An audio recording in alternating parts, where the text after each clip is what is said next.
As introduced, I will talk today about idea of Mashup and idea of Serverless, why those two things are sharing the commonalities and what we observed doing various serverless projects over the past few years for our clients. And I will share those observations, but also I will share mistakes, which I euphemistically called an experience. A little bit about me. The most important thing from that slide is my Twitter handle, Afronsky. If you would like to talk with me afterwards, I will be available. Additional thing is this lovely avatar. I lost a bet with my colleagues from my company. I bragged myself that I am able to recall some obscure bash thing from memory without Googling, and obviously I failed. So they prepared this lovely avatar for me, and I have to wear it with pride. Outside of that, I'm also a co-organizer of the initiative called nativenachmura.pl. I encourage you to check this out. In Pattern Match, we are doers, and we focus on cloud native, especially in terms of serverless computing as well. Because if we will look on the projects that we are doing in Pattern Match currently, 3 out of 5 projects for our clients are heavily touching the subject. So we are heavily investing into serverless architectures, into knowing the ecosystem and knowing how to build serverless architectures as well, and helping our clients with this. And for me, it started 3 years ago when I worked as a SysOp cloud architect for one of the projects in AdTech space. And in this project, we coined a term called operational glue. We used Lambda for many things that we had to do either semi-automatically or in a totally manual way. And we used Lambda for this as an operational glue in order to combine and connect those services together in order to achieve some automation or some bigger value. And then we started to invest and think about the idea of connecting and bridging those services together and having the ability to glue them together. I'm talking about Lambda, but this talk will be cloud vendor agnostic, and it will touch the serverless as a general thing. It will be also a little bit more focused on the business side than technical side, so if someone would like to leave the room, that would be the ideal way. If you are not scared, brace with me. So speaking about history, I told you about those 3 projects that we are currently running, but we have more, almost 7 projects that we run in serverless and about serverless architecture for many different areas and many different domains, let's call it. And we observed that the more we are into this subject, the clearer is the evolution. If you will think about it, how we deal with the complexity and software management of those things, when you are building new products and you are building new systems for your clients, the major part you should focus on is the business functionality and business value. And then you need to manage the complexity of your solutions in order to deliver that. Outside of that, the more important thing is that it's not only our observation. If you will think about and look how the ecosystem and environment actually reacted on serverless, I will use a lot of this word, but brace with me when we will come to the definition. If you will look on those elements and on those articles that are actually related with the term, many more wiser people, like for example ThoughtWorks or Gartner or any others, are actually publishing the important results and important papers how serverless will change the software development lifecycle. ThoughtWorks is a very good example, because if you will go to their website and Google for the ThoughtWorks technology radar, if you are familiar with that, there are 4 areas that they are covering with the radar, and they are actually in all those areas either mentioning or referring explicitly to some kind of serverless tool or flavor in order to be assessed or adopted on trial, because they will give you a significant advantage. And another thing related with the evolution is how we are thinking about infrastructure. This diagram comes from the iCloud Guru article, that they are actually started with describing how the transition from owning infrastructure to consuming infrastructure looks like. And serverless is basically the last step for now. We started with the data centers and actually buying the racks, renting the physical space to store the racks, buying redundant ISP lines, and so on and so on. Then we moved to more virtualized environments, invested into having virtual machines. Then we think about in terms of platforms. And finally, we are consuming the infrastructure using the serverless solutions. And if you think about it, this will be the modern and the proper approach later on, because there's another thing that is coming, and it's called Mashup. We observed that when you are building products and building new solutions for your clients, we actually used a lot of different services connected together in order to, with use of synergy, deliver the bigger business value for the client or for building the product. A great example of a mashup would be an application that leverages APIs, various APIs for machine learning, for searching, and that's perfectly usable and implementable with use of Algolia, for example, and use those APIs with a little bit of additional user interfaces, a little bit of business logic, combining those two together, employ the intelligent wiring, and boom, you have bigger and better application that delivers some kind of value. And you are able to build that thanks to those services. This software as a service revolution is actually opening many interesting grounds, and it affects the software development lifecycle with use of serverless. I will not bore you with the definitions of the serverless, how Lambda works, what is the pricing model, and so on and so on. Instead of that, I would like to focus on two things. I would like to present you the traits of serverless architecture, because those are heavily shared and they are the common ground for those mashups. And second thing that we will talk later is the total cost of ownership. So starting with the traits of the serverless architecture, why am I using a word trait? I could name it as a feature or characteristic, but that's deliberate. If you think about it, the semantic difference between characteristic and the trait is that traits are inherent and cannot be changed. So that's something that you cannot fight. You should embrace it, and you should be aware of those things. From the other hand, if you will think about characteristics, those things are a little bit moldable, and you can actually adjust them for your needs. If you will think about it, serverless architectures are very, very inherently defined by those traits.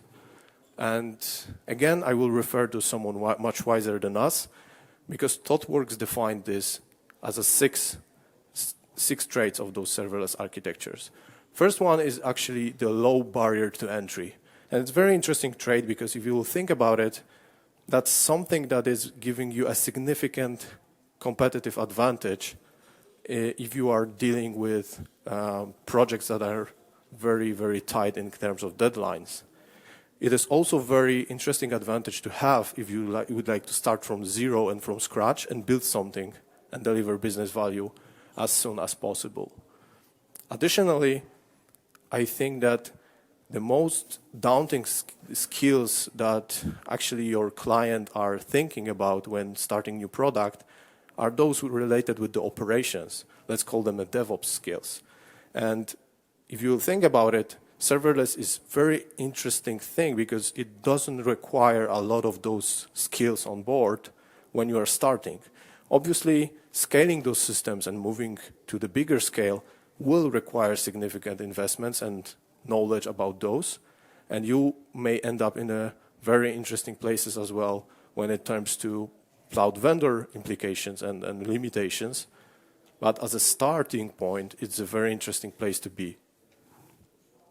And once again, I would like to focus on the word trait, because this thing doesn't mean that it's a disadvantage or advantage. Trait in itself is neutral, so it is context dependent. So it's up to you how you will interpret this. And once again, as I said, you cannot change that. You should embrace it or be aware of that. That this will be your limitation or constraint. And this again can be your both constraint and advantage. Second trait that they defined is hostless. Obviously, if you are talking about serverless, there shouldn't be no host, no servers involved. And that's the very dumb explanation of serverless. I don't like it because it totally shifts the thinking from operational side to actually consuming side, with hiding everything which is related with the platform limitations. If you think about it, you are really in a place that you are not thinking about servers, you are not thinking about instances and individual elements of units of scale that you are currently using if you are familiar with infrastructure as a service, platform as a service, and so on. When there are no such elements for scale and unit of scale, how you are thinking about scaling those services? And that's a very interesting example and question, because in many cases we observe that it's not so apparent from the base use and base definition how to scale those services and how to think about scaling in terms of serverless architecture. But still, when you don't have to deal with those servers, probably most of the stuff is also offloaded to the service providers. Such stuff like patching, security updates, and so on and so on. So that's a very interesting place, again, to be if you are interested in building the business, delivering the business value, not building the technical team. Still, I don't like the idea of being hostless and that thing will hide away everything from you. Because if you think about it, security is should be always your concern, and even if you have shared responsibility model, even if your provider delivers the everything for you, at least everything in air quotes, then you should still thinking about those elements because they will open new vectors of attack. The great example is the most recent discovery that on AWS Lambda architecture there is a way to actually persist between the invocations and between the cold starts some data. And security researchers actually reported this thing to the AWS, and they are actually patching this and fixing. So still, if you are not thinking about just using your infrastructure, you should be aware of that platform is hiding such stuff from you as well. The third trait that they defined is stateless. And it's a very interesting trait and very nice one to have when you would like to scale. If you are stateless, in principle, you can scale up to infinity because you don't have to share anything, and that will be very easy to scale. And that's a very good place to be, of course, if your services are only stateless. Most of services needs to store the state somewhere, needs to use services that are storage dependent. And here where is the biggest culprit of serverless revolution. I will return to that in the section when we will address the fear, uncertainty, and doubts. But more or less, it's again a trait. So you need to think about those things like the constraints and opportunities. Fourth trait is elasticity, and it's perfectly related with the previous two, because if you think about it, that's the way, that's the ultimate way how you should scale your system. You should be stateless, and you should maintain as little infrastructure as possible. This gives you a lot of opportunities to be elastic and to scale independently. Also, this implies very interesting requirements and constraints on your architectures as well. Because if you think about it, the many things that you know as a developer or engineer today will be invalidated by the serverless. The great example is to how do you connect to the database. If you are developer, the regular way to connect to your database is basically create a persistent connection pool with multiple connections to your database. How do you maintain those persistent connections up front in a service that is ephemeral by nature? That actually introduces a lot of additional problems to the table, but also opens new doors. Fifth trait is distributed, and that's additional and very important trait that it's very easy to overlook at the beginning. Because if you think about serverless, and you will be very interested to using that, from the lower barrier to entry, the first trait is actually an opportunity to almost any startup or any growing business. You would like to be connected with and build your product as soon as possible and in the fastest possible way. In the long term, you will end up with a distributed system, which is obviously much more complicated than the prototype at the beginning. And then you need to apply and you need to think about those complexities again. And by choosing serverless, you're actually starting with this from the get-go. It's the same thing like choosing microservice architecture versus monolithic architecture at the beginning of your project. Because if you are choosing microservices, you need to deal with those complexities of distributed systems. And last but not least, the last trait, the event-driven. So again, in many cases, that's a perfect use case and the perfect application for the serverless architecture. But in some cases, it feels very tricky and very unnatural to use serverless. Because if you think about it, when your use cases are not event-driven or they are somehow not exactly related with event-driven, you will feel like you are using wrong tool to the wrong job. So those 6 traits are actually the most important things, and I think that they are explaining very well the traits of the mashups as well. Those kinds of applications that we are trying to build and for our clients when we are trying to embrace multiple services, connect them together with the glue, and prepare a product that has bigger value than sum of everything. Second definition that I would like to talk about is the real cost, so the total cost of ownership. And in many cases, that's the thing that actually baffles people, because if you think about it, the problem is hidden somewhere else. Many people are actually thinking, I will not use serverless because it will be much more expensive. And depending on the use case, that's true or not. The problem is how you will define the expensive part.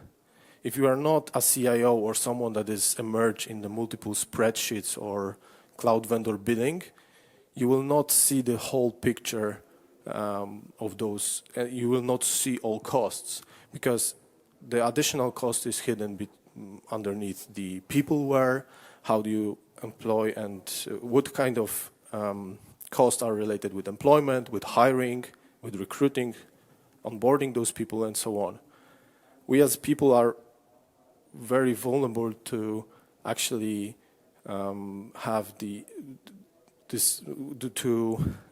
sunk cost fallacy, which is often called also illusion of price. So we don't see the exact cost, and even if we invested something into that, we are basically much more driven to actually execute this, even the upfront investments. And that's a very similar thing with comparison serverless to the other architectures, because if you think about it, how you are defining the total cost of ownership, you should be you are in a situation when you are when we are comparing electric cars and the classic car industry. There are advocates that are saying that electric cars are actually beneficial for our planet because they are having much lower carbon footprint and so on and so on. From the other hand, classic car industry claims that producing batteries for those cars is basically much more dangerous for the planet than the classical cars industry itself. And they are actually fighting with each other by manipulating on the definition of the total cost. If you will be precise enough and define that, yeah, we are talking about carbon footprint on the environment, the comparison is basically over, because if you think about it, you should incorporate and add to the total cost of ownership the whole petroleum industry as a carbon footprint. And classic cars are actually losing because of that. But thanks to manipulating the definition, they're actually able to shift the discussion. So I would like to emphasize on one thing here. When someone is actually talking about how expensive something is, or how the price affects everything, ask about how the price is calculated and how they are calculating the total cost of ownership. Because in many cases, that will be the point of reference and how to compare, in order to compare those two things fairly. And if you think about it, the biggest advantage and the biggest thing that IT as a domain exists is actually serving the bigger things and being a servant to other businesses and to other things. So IT in itself is basically an art. And if you are not serving someone else and you're not delivering business value, you are basically an artist, not an engineer. And many vendors and many people are actually seeing that, and they are pushing even more and even more for a razor-sharp focus for the business value and being business value driven. And this is example from AWS, but you can find those marketing materials on Azure side, on Google Cloud, on any other vendor that is related with cloud native landscape. All those people are actually pushing hard to delivering business value, and they are actually trying to deliver that business value in the best possible way. Additionally, when it comes to business side, you must think about trade-offs.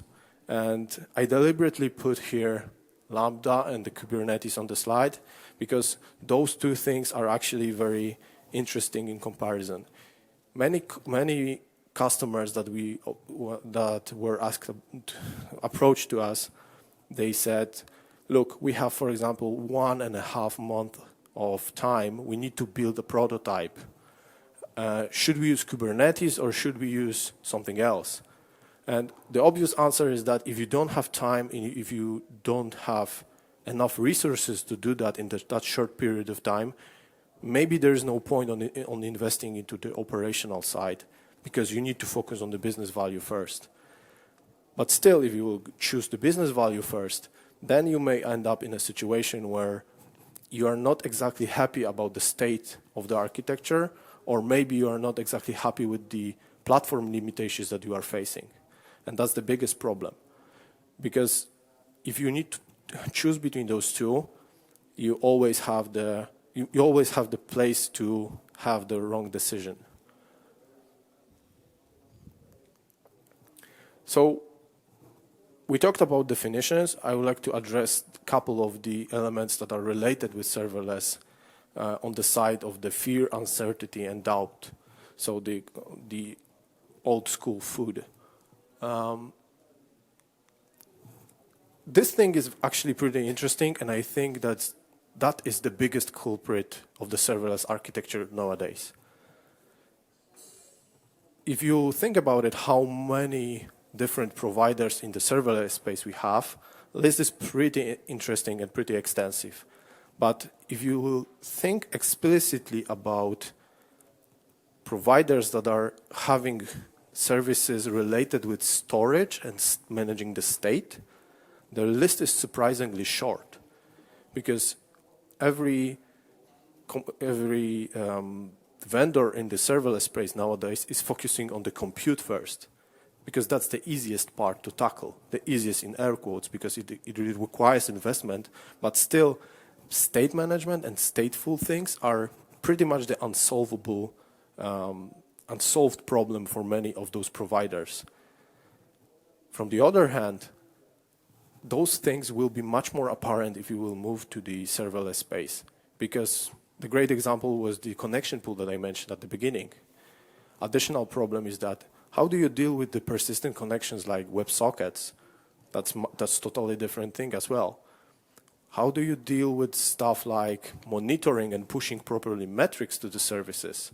Those things are pretty interesting in terms of ephemeral and traits of the serverless architectures as well. And there are plenty of other examples that are related with state management and stateful connections. And also, if you think about it, those things and those elements related to the state, if you are embracing serverless architecture as a developer and engineering team, there are plenty of interesting places where your knowledge needs to be invalidated and you need to adapt your thinking and change your thinking. And that actually requires a much more effort than just using and pushing the first code to the production like most of the tutorials from the serverless space are saying. If you think about it, it actually invalidates some parts of the knowledge related with the software development itself. The things like caching, how to approach to the pagination, for example, connection pooling, and so on and so on. Those elements are actually pretty nasty in terms of learning curve for the team. Additional problem that we currently observed is the state of the serverless. Let's call it, we are actually calling it serverless 1.0, and that's not a nice name to be called. And that's clearly visible on this diagram. How many of you knows this page, landscape.cncf.io? Most of you. So you probably know that every single square is basically a logo associated with a service that is dealing with the cloud native space. Where's the serverless here? Here is a surprisingly short amount of short list of providers that are actually dealing with serverless and providing serverless services. So we are in a very on a very early stage, even in an infancy stage for those technologies. And that's additional problem related with maturity. If you think about it, before announcing Knative, there was just two other not mature enough alternatives for open source serverless, like OpenFaaS and the FN. Those two are perfectly valid, but still not mature enough to use in many cases in production before announcing Knative. And Knative was announced, I don't know, like a couple months ago, and it's still in a beta. So we are actually dealing with the very immature space here, and many of those things will be solved and approached over time. But here lies the culprit for the clients that want to use serverless now. They either need to be probes, and they need to deal with that many services and many elements can be unstable, or they will actually wait and do not engage into the serverless at all, at least for now. And last but not least, the vendor lock-in, the great, the old, the ugly thing that actually constrains and restrains many businesses from engaging into serverless. One of our clients was actually, that's a precise quote from him. They said that they don't want to use Lambda because that's a direct way to be vendor lock-in. And you may agree or disagree with this statement, but we observed over those years that Lambda and services like Amazon DynamoDB are not exactly the places where you should look in order to avoid cloud vendor lock-in, because they are not so hard to replace and change. The great example with the Lambda could be that even on the AWS side, you are able to introduce a custom runtime, which is basically ability to use your own platform on someone else's hardware and someone else's service, which means that you are no longer dependent on the specifics of the system and specifics of the service. Additionally, if you think about it, many of those services are actually introducing intermediate layers. The great example is WebAssembly and the whole effort related to standardization of the WSI standard in order to have an independent runtime that can be adopted by many, many vendors. The WSI standard is currently implemented in various providers like Fastly, Cloudflare, Now by Site, Webtask by OutZero, and so on and so on. You can even do that on the AWS Lambda. And this place in this thing can be actually switched pretty easily. It's a little bit more difficult with DynamoDB, but still not impossible. You are able to abstract this anyway. The biggest problem actually lies in the different services that you are using. Those that are giving you either the competitive advantage or those who are actually giving you the significant speed up when it comes to time, when it comes to software development. The great example is Amazon Cognito. Many of those companies are actually they're afraid of Lambda, but at the same time they are using Cognito. From the other hand, if you focus on the services that are only available for AWS, Amazon Sumerian is a great example.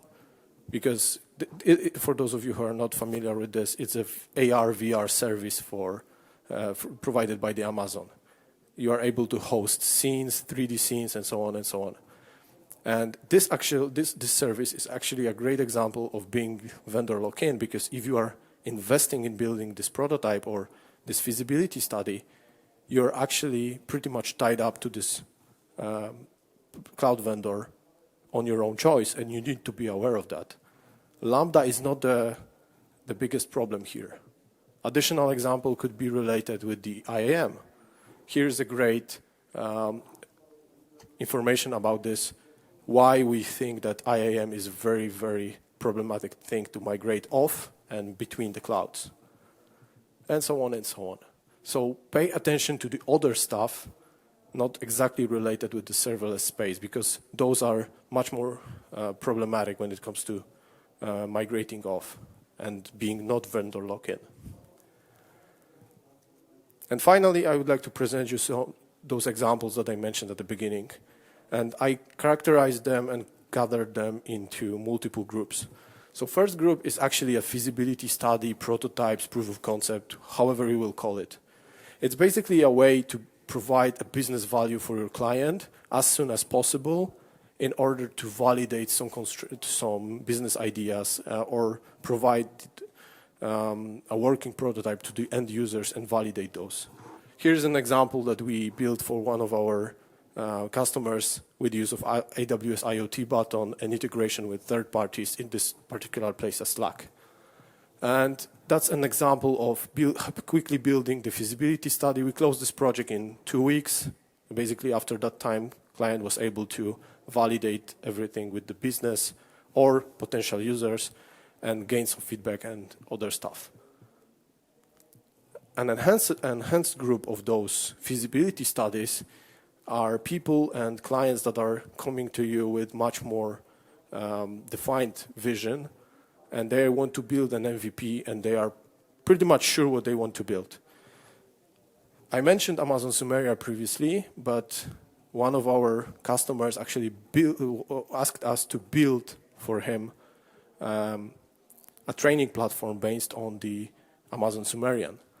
And he was perfectly aware of the vendor lock-in problem. They are fully aware of that they need to build it in a month and a half. And basically we finished the MVP in 1 month, and we had 2 other weeks to test, validate, and iterate over the feedback. The deadline and the time span was actually limited because of the conference and fairs. Additional group of those examples is related with low operational expenses. And those things are actually very interesting if you think about how the serverless is organized and how those elements are, how those projects are actually starting. If you think about it, operational expenses are very significant when if you would like to build your own data center, own infrastructure. From the other hand, on the other side of the spectrum, you've got the lowest operational expenses. You still may think that you will pay a little bit extra for all those elements that are not managed by you, but instead of not paying instead of paying for those, you can trade your money into the time and build the business value and provide the business value later. So you are able to focus on the things that are most important and most crucial to you. Additional thing that we observed are the customers that they want to benefit from the serverless in terms of having a predictable business model. And that's a very interesting and probably unexpected thing to have, because many of those clients were actually either tired of doing their own total cost of ownership analysis based on the either IaaS or platform as a service solutions, which is very hard if you think about it. So it's very hard to actually calculate which parts of your infrastructure and which parts of your systems are, what is the exact cost per transaction which you are dealing with those systems. In serverless, if those services are built with the serverless architecture way, it's pretty easy because you are benefiting from the platform, because platform is already employing and implying on you a pricing model, like in the AWS Lambda example, which is gathered on the slide. And last but not least, the operational glue that I mentioned at the beginning. For me, it started with this example, but we see that in many cases, serverless architectures and those elements related with operations are very, very interesting topic as well, because you are able to gather multiple services, connect them with the glue, for example, Lambda, and then integrate those services together in order to achieve a greater result. So it's a perfect definition of the mashup. We even found this funny meme that there's something called a Lambda spackle, and you are able to use the spackle to actually fill the holes between your services in order to automate and provide a fully automated solution. So going to the summary, I believe the most important thing from this talk will be to embrace the traits and think about those traits when you are designing those systems. And remember the definition of the word trait. This is something that is inherent and cannot be changed. You should embrace the thing. So you should be aware of that it's neutral and it can be advantage and disadvantage at the same time. Again, many of those things are context dependent and there is no silver bullet. Most of you are actually fully aware of that after being so long in IT. There are no universal solutions.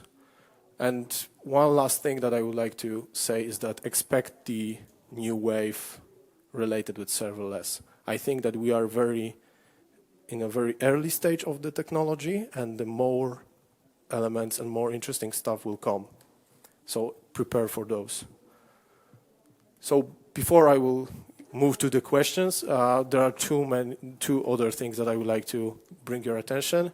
One very quick one is the Deena 2019. If you are aware of that, on November 13th, there is a public cloud fest in Katowice. I strongly encourage you to participate. And last but not least, I mentioned nativenachmura.pl. If you are from Silesia, we are organizing a free workshops. And that's everything what I have. Thank you very much. Can I ask a question? Yeah, sure. One thing that keeps me from using AWS free tier for like a side project or something is that I don't want to get like a $10,000 bill because I, overlooked something. Is there any way to, how can you put a blocker on that so if I go past the free tier, my app just shuts down? And well, there's no way to shut down, but you can actually there are various ways. You can apply budgets, you can apply limits, alerting.